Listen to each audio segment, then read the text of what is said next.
Chapter 7 Human Environment Settlement, Transport and Communication.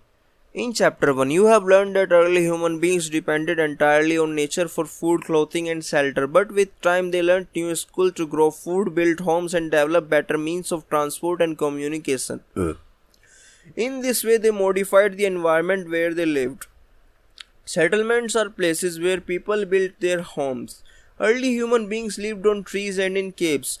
When they started to grow crops, it became necessary to have permanent home. These settlements grew near to the river valleys as water was available and land was fertile. With the development of trade, commerce, and manufacturing, human settlements became larger. Settlement flourished and civilizations developed near river valleys. Do you recall the name of civilization that grew along the banks of river Indus, Tigris, Nile, and Hwang He? Settlements can be permanent or temporary. Settlements which are occupied for a short time are called temporary settlements. The people living in deep forests, hot and cold deserts, and mountains often dwell in such temporary settlements. They practice hunting, gathering, shifting cultivation, and transhumance. However, more and more settlements today are permanent settlements.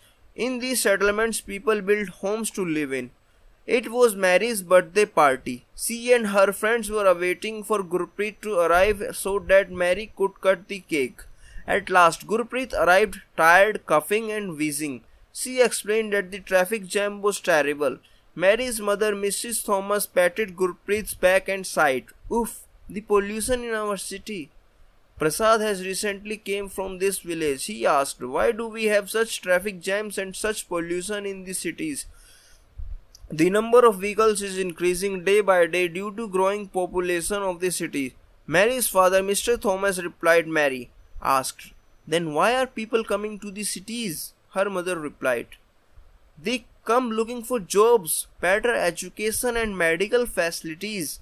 Mary further inquired, if so many people keep coming to cities, where will all these people live? Mr. Thomas said, this is why you see so many slum and squatter settlements where people stay in congested and unhygienic condition. Shortage of power and water supply are common problems in cities. Prasad said, our villages may not have big cinema halls, well-equipped schools and good hospitals, but we have a lot of open spaces and fresh air to breathe in. When my grandfather was sick, we had to rush him to city hospital. From the above conversation, we can identify two different pictures of settlements, the rural and the urban settlements. The villages are rural settlements when people are engaged in activities like agriculture, fishing, forestry, crafts work and trading, etc. Rural settlements can contained or scattered. The compact settlement is a closely built area of dwellings. Wherever flat land is available, in scattered settlement dwellings are separated over an extensive area. This type of settlement is mostly found in hilly tracts, thick forest and regions of extreme climate. In rural areas, people build houses to suit their environment. In regions of heavy rainfall, they have slanting roofs. Places where water accumulates in the rainy season, the houses are constructed on a raised platform or stilts. Thick mud-walled houses with thatched roofs are very common in areas of hot climate. Local material like stone, mud, clay, straw, etc. are used to construct houses. The towns are small and the cities are larger urban settlements. In urban areas, the people are engaged in manufacturing, trading and services. Name some of the villages, towns and cities of your state. Transport. Transport is the means by which people and goods move. In the early days, it took a great deal of time to travel long distances. People had to walk and used animals to carry their goods. Invention of the wheel made transport easier. With the passage of time, different means of transport developed, but even today some people use animals for transport. In our country, donkey, mules, bullocks and camels are common. In the Andes mountain of South America, llamas are used and the yaks in Tibet. The early traders from other countries used to take several months to reach India. They took either the sea route or the land route. Aeroplanes have been made to travel faster. Now it takes 6 to 8 hours to travel from India to Europe. Modern means of transport thus saves times and energy. The four major means of transport are roadways, railways, waterways, and airways.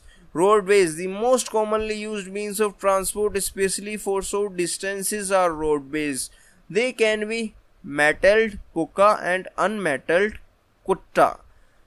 They have plains, have dense regions of roads. Roads have also been built in terrains like deserts, forests, and even high mountains. Manali Leh Highway in Himalayan mountain is one of the highest roadways in the world.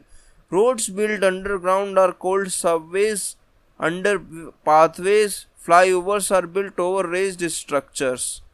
Railways.